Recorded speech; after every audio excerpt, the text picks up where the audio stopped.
Frères et sœurs dans le Seigneur, paix et grâce de Dieu ce matin dans nos vies à tous. Alors j'ai un petit message d'exhortation pour nous ce matin à demeurer dans une communion avec le Saint-Esprit.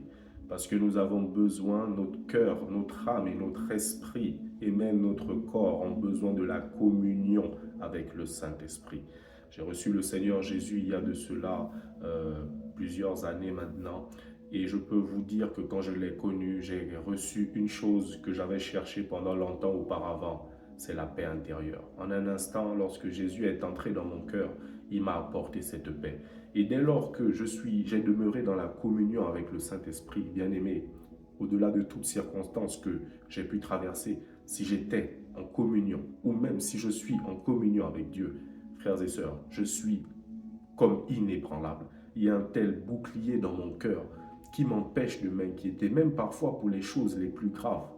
C'est la plénitude du Saint-Esprit. Il n'y a que son esprit qui est capable de faire cela. Donc je voudrais nous exhorter, bien-aimés, à demeurer dans la communion avec Dieu. Nous avons besoin de cette communion. L'homme ne peut pas vivre de pain naturel seulement. Le pain naturel nourrit le corps, mais l'esprit, l'âme de l'homme sont nourris par la présence et la parole de Dieu, la plénitude du Saint-Esprit. J'en ai expérimenté des choses sur la terre, mais je peux vous assurer que la communion avec Dieu, la paix, la sérénité que cela m'apporte, il n'y a rien sur la terre qui a pu m'apporter cela. Vraiment, il n'y a absolument rien.